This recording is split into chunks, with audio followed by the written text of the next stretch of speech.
Hello everyone, I am Anita. आप देख रहे हैं एलपी केमिस्ट्री पीजीटी। हम लोग पढ़ रहे हैं कार्बोहाइड्रेट में काफ़ी चीज़ें ख़त्म हो चुका है। आज पढ़ेंगे ग्लूकोज के फिशर प्रोजेक्शन एंड आवर्त प्रोजेक्शन के बारे में, जो कि कोई साइक्लिक है और कुछ जो ओपन चैन है। इसको डिटेल में देखेंगे। इसका हेडिंग जो है open chain structure of glucose. ठीक है, तो इसमें दो टाइप के स्ट्रक्चर बनते हैं। Glucose structure can be written in two way, मतलब ये जो ग्लूकोज का स्ट्रक्चर होता है उसे हम दो तरीके से बना सकते हैं। तो कौन कौन सा है? पहला है Fischer projection formula and second है आवर्त प्रोजेक्शन फार्मूला। पहले देखेंगे फिशर प्रोजेक्शन फार्मूला क्या होता है। इसमें है in Fischer projection open chain form, मतलब जो फिशर प्रोजेक्शन होता है वो ओपन स्ट्रक्चर बनाता है, मतलब खुला हुआ रहता है। जैसे साइक्लिक में रहता है पूरे तरीके से बेंजीन लाइक, जैसे बेंजीन रहता है, या साइक्लोप्रोपेन, मतलब ऐसे करके इस तरह से, तो वो सारा साइक्लिक रहता है। बट इसमें क्या होता है, केवल बॉन्ड फॉर्म होते हैं वो ओपन चेन में। ठीक है, उसको अभी एग्जाम्पल देखेंगे, ज़्यादा बेटर समझ में आएगा।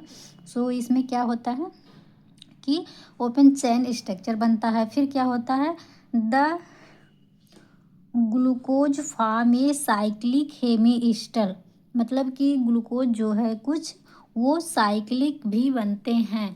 जो साइक्लिक हेमी बनते हैं किस between CHO group and OH group on the fifth carbon atoms, मतलब जो साइक्लिक स्ट्रक्चर बनते हैं उसमें क्या होता है, OH CHO पे जब अटैक करता है तब वो साइक्लिक फॉर्म में वो स्ट्रक्चर बन जाता है। ठीक है, क्या होता है कि जब OH ग्रुप रहता है, जब ग्लूकोज बनाते हैं वो OH ग्रुप जो रहता है उसके जो CHO रहता है उस कार्बन पे अटैक करता है। अटैक करने के बाद जो CHO का O रहता है ये OH में चेंज हो जाता है और हमारा पूरा साइक्लिक फॉर्म में ये स्ट्रक्चर बन जाता है। जैसे कि एग्जांपल में देखते हैं। देखिए, ये हमारा क्या है, ग्लूकोज का स्ट्रक्चर है। वो भी किस फॉर्म में है, ओपन चेन में है। इसे हम फिशर स्ट्रक्चर बोलते हैं। इस तरह का जो स्ट्रक्चर बना रहेगा, चाहे वो 3 कार्बन का होगा या फिर 4 कार्बन का होगा या 6 कार्बन का होगा, वो इस तरह से यदि बना है तो वो कहलाएगा हमारा फिशर स्ट्रक्चर। जैसे कि अभी ये साइक्लिक फॉर्म भी बन जाता है। साइक्लिक फॉर्म में कैसे बनता है, तो ये जो कार्बन होता है, हम जब कार्बन का काउंटिंग करते हैं तब कहाँ से करते हैं, यहाँ से किया जाता है। ठीक है, जो फंक्शनल ग्रुप रहते हैं जब भी नॉमेनक्लेचर किया जाता है उसमें तो पढ़े ही होंगे ना। जो लोग नहीं पढ़े हैं इसमें देख लेते हैं कि जो भी फंक्शनल ग्रुप होता है उसी के तरीके से, उसी के तरफ से हम काउंट करते हैं। तो ये हमारा फंक्शनल ग्रुप क्या है, एल्डिहाइडिक ग्रुप है, जिसे हम CHO भी बोलते हैं। ठीक, तो इस कार्बन से हम काउंट करेंगे। ये हमारा होगा पहला कार्बन, पहला एंड दूसरा, तीसरा, चौथा, पांचवा एंड है ये है हमारा छठवां, यानी कि 6 पोजीशन है कार्बन का, 6 कार्बन है। ठीक, तो यहाँ का जो ये ऑक्सीजन है, ये ऑक्सीजन अटैक करता है इस एल्डिहाइड के कार्बन पे। यहाँ पे क्यों करता है, क्योंकि यहाँ पे इलेक्ट्रॉन डिफिशियंट है और ये यहाँ पे लोन पेयर है। यहाँ पे लोन पेयर है तो यही लोन पेयर इस डिफिशियंट सेंटर पे अटैक करता है। ठीक, यहाँ से भी करता है। ठीक, वो दूसरी में आ जाएगा, उसको भी देखेंगे, उसको भी पढ़ेंगे, बट अभी इसको देखते हैं। तो यहाँ से करता है, तो यहाँ से जब करेगा यहाँ पे, तो ये जो जब यहाँ पे करेगा तो ये जो डबल बॉन्ड है एक बॉन्ड ब्रेक हो जाएगा। ठीक है, जब हम ब्रेक करते हैं उसको इस तरह से दर्शाते हैं, मतलब इसे तोड़ रहे हैं इस बॉन्ड को। तो इसे जब इसे तोड़ते हैं तो यहाँ पे आ जाता है निगेटिव चार्ज। ठीक, यहाँ से निगेटिव चार्ज आ जाएगा जो ये टूटेगा। और ये OH जो है यहाँ पे, तो वैसे अगर मैकेनिज्म देखेंगे तो इस तरह से देखते हैं, यहाँ पे नेगेटिव चार्ज आ जाएगा, यहाँ पे OH प्लस आ जाएगा। ठीक, जब यहाँ पे OH प्लस आ जाएगा तो हम प्लस को हटाने के लिए इसके बीच जो बॉन्ड रहता है यहाँ पे, इसको हम यहाँ से ऐसे इधर मूव करवा देते हैं। ठीक, तो जो प्लस रहता है यहाँ पे प्लस आया रहता है वो, और ये निगेटिव दोनों मिलकर न्यूट्रलाइज हो जाते हैं, और ये जो बॉन्ड से जुड़ा रहता है ये बॉन्ड तो ब्रेक कर देते हैं। तो हाइड्रोजन H+ के फॉर्म में निकल जाता है। तो ये जो निकलता है तो यहाँ पे जो निगेटिव रहता है उस निगेटिव के पास AH+ जाके ऐड हो जाता है। ठीक। सो इसी तरह से यहाँ पे जब ऐड होता है तब ये इसमें दो सिचुएशन आ जाते हैं कि ये जो OH है इसका तो कोई वो नहीं है कि एक ही तरफ ये OH इधर ही फॉर्म हो, कोई ज़रूरी नहीं है कि एक ही तरफ हो, मतलब राइट में ही हो, या फिर ये भी ज़रूरी नहीं है केवल लेफ़्ट में ही हो। तो ये दोनों तरफ होता है, तो हम पॉसिबिलिटी में दोनों तरफ ही बना देते हैं। ठीक। एक बार राइट में कर देते हैं OH, एक बार लेफ़्ट में कर देते हैं OH। कैसे, ये देखिए नीचे हम लोग देखते हैं। ये देखिए, तो जैसे देखिए यहाँ पे यदि हम यहाँ पे देखिए अटैक करवाए हैं ये OH, तो मान लीजिए ये OH हमारा OH वो निगेटिव जो है इधर आ जाता है हमारे राइट हैंड के साइड। ठीक है, राइट जैसे देखेंगे अपना अपना राइट इधर राइट की तरफ मतलब दाहिने की तरफ आया है तो हम इधर कर देंगे। ये एक बार हम लेफ़्ट साइड यानी कि अपने बाएं तरफ कर देंगे, जैसे कि इस पिक्चर में देख सकते हैं। देखिए, तो जैसे एक बार हम इधर कर दिए, ये OH जान लीजिए राइट में। ठीक। ये हमारा कौन सा ग्लूकोज बन गया, वैसे तो ग्लूकोज का ही फॉर्म बना रहे हैं, तो इसी की वजह से कुछ डिफरेंसेस आ जाते हैं नाम में। ग्लूकोज तो रहेगा ही, लेकिन क्या नाम में डिफरेंस हो जाता है, यहाँ पे अल्फ़ा वर्ड जुड़ जाता है। अभी तक देखते थे डी ग्लूकोज, ये सब बढ़ा चुके हैं। डी ग्लूकोज कहते थे, क्यों कहते थे, क्योंकि यहाँ का जो OH रहता है वो राइट में रहता है। जब यहाँ का OH राइट में रहेगा तब उसे हम डी ग्लूकोज बोलेंगे। अब यही OH उठ के यहाँ पे लेफ्ट में चला जाएगा तो हम इसे यल ग्लूकोज बोल देंगे। ठीक है, यहाँ से नहीं अगर समझ आ रहा तो यहाँ पे देख लीजिए। यहाँ पे जैसे ये है, ये राइट में है, ये राइट में है, तो हम इसे डी ग्लूकोज बोलेंगे। अगर यही OH इधर आ जाता है लेफ्ट में तो इसे हम यल ग्लूकोज बोलते हैं। ठीक। तो यहाँ पे तो डी ग्लूकोज यल ग्लूकोज रहता है, बट जब यहाँ से हम रिएक्शन करवा देते हैं, यहाँ पे अटैक करता है, फिर OH फॉर्म में जुड़ जाता है, तो यहाँ पे थोड़ा सा चेंजिंग आ जाता है। क्या चीज़, अल्फ़ा और बीटा का। ठीक। यदि ये OH दाहिने साइड लिखेंगे, कोई डिफरेंस बहुत ज़्यादा नहीं, बस एक ही चीज़ का है, यही आप ध्यान रखेंगे, आपको याद रहेगा। ये स्ट्रक्चर आता भी है PGT वगैरह में, कोई भी एग्जाम है जैसे KVS PGT UP PGT कोई भी है, तो ये सब बहुत आते हैं। ठीक, यही सब से क्वेश्चन बनता है। तो क्या होता है, तो ये वहाँ पे अटैक किया। अगर इस OH को हम राइट साइड में लिख रहे हैं तो इसका नाम हो जाता है अल्फ़ा डी ग्लूकोज। ये प्लस भी लिखते हैं, इससे कोई दिक्कत नहीं, प्लस दोनों में रहता है तो इसका कोई नहीं, हाँ जाने रहिए कि प्लस है। तो ये अगर इसको लेफ्ट राइट में लिख रहे हैं तो ये हो जाता है हमारा अल्फ़ा डी ग्लूकोज। अल्फ़ा इस वजह से हुआ कि ये राइट में है, और डी ग्लूकोज इस वजह से है कि ग्लूकोज तो ये है ही, लेकिन डी वर्ड जुड़ा है क्योंकि ये OH जो था हमारे राइट साइड में था। ठीक। तो ये स्ट्रक्चर सेकंड हो गया।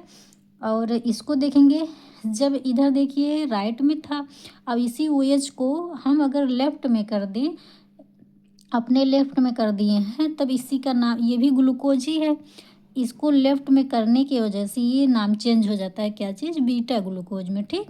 ये बीटा डी ग्लूकोज हो गया। ठीक है, और देखिए डी ग्लूकोज तो है ही, क्यों, क्योंकि यहाँ का OH राइट में है, और ये बीटा हो जा रहा है, क्यों, क्योंकि ये OH जो है लेफ्ट में है, इस वजह से हम बीटा बोल रहे हैं। ठीक, इस पर क्वेश्चन बनेगा। सो इसको देखिए, ये हमारा हो गया अल्फ़ा डी ग्लूकोज, एंड ये हो गया हमारा बीटा डी ग्लूकोज। ये पहला स्ट्रक्चर ये बना था हमारा, ये, एंड ये बन गया हमारा सेकेंड स्ट्रक्चर, ये हो गया हमारा थर्ड स्ट्रक्चर। तो जो हमने समझाया है वही सेम इसमें भी लिखा है, ये नीचे थ्योरी में देख लेते हैं तब भी इसको एक बार। और आप लोग अगर इसको एक में देखना चाहें तो ऐसे देख लीजिए, पूरा स्ट्रक्चर आएगा नहीं। ठीक है, तो आप लोग स्क्रीनशॉट लेके अपने कॉपी में बनाइएगा। ठीक, एक ही बार में तीनों स्ट्रक्चर आएगा नहीं, आप खुद से वैसे भी आप लिखेंगे कि नोट्स करेंगे अपने कॉपी में। जब तक नोट्स नहीं करेंगे अपने हाथ से एक बार लिखेंगे नहीं, चाहे वो रफ में ही क्यों ना लिखें, तब तक ये अच्छे से तैयार नहीं होता। ठीक, अगर कोई भी चीज़ नहीं आ रहा है, आप अगर वो 2-3 बार लिख दिए ना, तो आपको लिखने की वजह से ही याद आ जाएगा। अगर कोई क्वेश्चन फँसा है, नहीं समझ में आ रहा है, अगर उसे एक बार सॉल्व कर दिए, लिख के सॉल्व कर रहे हैं ना, तो आधा लिखने की वजह से ही सॉल्व हो जाता है। ऐसा मैं केवल ऐसे नहीं बोल रही हूँ, मेरा खुद ऐसे होता है। कुछ क्वेश्चन नहीं समझ आते, जब मैं लिखती हूँ तो तुरंत आ जाता है। ठीक, तो जितना लिखेंगे उतना ही जल्दी हमें याद होता है और समझ में भी ज़्यादा अच्छा आता है और ज़्यादा दिन तक याद रहते हैं ऐसे लिख लिख कर पढ़ने से। सो लिख के ही पढ़ें, ज़्यादा बेटर रहेगा। ठीक, नोट्स बना के। सो आगे देखते हैं, वही सारा है जो हमने समझाया, सारा इसी में बनाया गया है। क्या चीज़ है? This result is the asymmetric on the fifth carbon. ठीक है, ये क्या कह रहा है? जो फिफ्थ कार्बन है वो एसिमेट्रिक है। ये सिमेट्रिक कैसे हो रहा है इसको देख लेते हैं। जैसे देखिए, ये फिफ्थ कार्बन बोल रहा है ना, एक मिनट, सॉरी, फिफ्थ कार्बन नहीं बेटा, ये देखिए फर्स्ट कार्बन है। This result is the asymmetric on the first carbon. ये फर्स्ट कार्बन पर क्यों ये सिमेट्रिक है इसको देख लेते हैं। ये सिमेट्रिक वैसे नॉर्मली डिफरेंस को दर्शाता है ना, कि अलग है वो। हर जैसे अगर यहाँ पे कई कार्बन बने हैं तो हर कार्बन से ये कार्बन चेंज रहेगा, डिफरेंस रहेगा, वही हम उसे ये सिमेट्रिक भी बोल देते हैं। अगर सिमेट्रिक बोलेंगे तो समान है, अगर ये सिमेट्रिक मतलब वो समान नहीं है। तो इसमें ऐसा क्यों यूज किया गया है इसको देखेंगे। इसमें देखिए, ये जो इसको अगर देखेंगे तब भी वही बात आएगी। देखिए, ये ओ जो है राइट में है तो इधर भी राइट में ही है। ये ओ एच जो राइट में है इधर भी देखिए राइट में ही है, और ये एच राइट में है, यहाँ पे भी तीसरे कार्बन पे एच राइट में ही है। ये ओ एच राइट में है, इधर भी ओ एच राइट में ही है। लेकिन यहाँ पे क्या है, यहाँ पे देखिए ओ एच राइट में है लेकिन यहाँ का ओ एच लेफ्ट में है। ठीक, और इसे देखेंगे मिरर इमेज भी बन रहा है, क्यों? इसी वजह से ही बन भी रहा है, और ये डिफरेंस इसी वजह से है, और ये सिमेट्रिक हम इसी वजह से कह रहे हैं कि ये हर कार्बन से डिफरेंट है। सारे सेम है, सेम पोजीशन पे हैं, हाँ सेम पोजीशन पे, सेम है साइड में है, सेम साइड में सेम ग्रुप है। लेकिन तो ये जो है सेम साइड में सेम ग्रुप नहीं है। जैसे ओ एच इधर राइट में है तो इधर एच राइट में है, लेफ्ट में इधर एच है तो इधर लेफ्ट में ओ एच है। ठीक, तो इसी वजह से इसे बोल रहा कि पहला कार्बन जो है वो एसिमेट्रिक होता है। ठीक, आगे देखते हैं। ओहो, आवाज़ भी आ रहा होगा आप लोग को, बहुत शोर हो रहा। देखते हैं। Two isomer are obtain. दो आइसोमर यहाँ से मिल रहा है। कैसे मिल रहा है? यही मिलता है हमारा फर्स्ट और second, alpha D glucose and beta D glucose. कैसे? वही जब अटैक करवाते हैं तो एक राइट में जाता है और एक लेफ्ट में जाता है, वही चीज़ है। जैसे कि O H group on first carbon atom is on the right hand side, जो कि सेकेंड स्ट्रक्चर में है। ठीक, राइट हैंड साइड में ओ एच गया है। जब हम ओ एच ग्रुप को रिएक्शन करे हैं या फिर अटैक करवाए हैं एल्डिहाइड पे, तो वहाँ का O H right hand side में गया, मतलब राइट की तरफ गया है, दाहिने की तरफ गया है। सेकेंड बार हम एक फिर से ओ एच को अटैक करवाए हैं एल्डिहाइड पे, फिर क्या हुआ? Group is on the left hand side, तो ओ एच ग्रुप जो रहता है वो लेफ्ट में चला जाता है, जो कि इस स्ट्रक्चर में देखिए इसमें गया है लेफ्ट में। ठीक, इसको बोल रहा है। ये किस में हुआ है? थर्ड स्ट्रक्चर में हुआ है।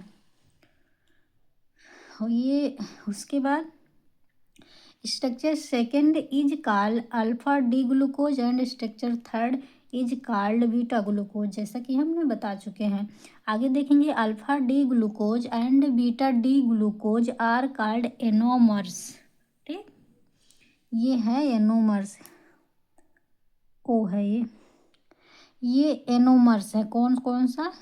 Alpha D and beta D मिला के एनोमर्स हो रहे हैं। क्यों एनोमर्स? कोई वो नहीं है कि किसी और वजह से बन रहा है, यही वजह है कि एक बार जो ये राइट में जा रहा है ओ एच, और इसमें देखिए लेफ्ट में जा रहा है, इसके चेंजिंग की वजह से ही इसको एनोमर भी बोलते हैं। ठीक, ये बहुत ही इम्पोर्टेंट है एनोमर, वर्ड आता है क्वेश्चन। जब इसे और अभी चेयर फॉर्म में बनाएंगे तो उसमें, और उसमें भी बहुत सारे अभी आगे पढ़ाएंगे तो उसमें बहुत सारे रिएक्शन भी हुए हैं और फिर काफ़ी क्वेश्चन भी बनते हैं एनोमर पे। ठीक, तो अगर एनोमर पूछा जाए तो इसमें कुछ उस खास नहीं, ये चीज़ है कि ओ एच ग्रुप चेंज होता है, इसमें है तो लेफ्ट राइट चेंज हो रहा है। अगर चेयर फॉर्म में बनाएंगे तो एक्सियल और इक्वेटोरियल चेंज होता है, क्योंकि जो चेयर फॉर्म होता है उसमें एक्सियल और इक्वेटोरियल सारा डिवाइड किया जाता है। ठीक, तो ये बन गया हमारा एनोमर। फिर है the asymmetric carbon C1 is called anomeric carbon. तो जैसे वो जो रिलेशन है उसमें लेफ्ट राइट हो रहा है ओ एच, उसे बोलेंगे एनोमर्स। और उसमें उस रिलेशन को जो कार्बन फर्स्ट पे हो रहा है उसे बोलेंगे एनोमेरिक कार्बन, उस कार्बन को एनोमेरिक कार्बन बोलेंगे और जो रिलेशन है उसे बोलेंगे एनोमर्स। ठीक है, तो आज के लिए इतना ही इसमें देखा जाएगा। फिर जो लोग नए हैं वो लोग चैनल को लाइक सब्सक्राइब ज़रूर करें, और चैनल से जुड़ने के लिए सब्सक्राइब करना ही पड़ेगा।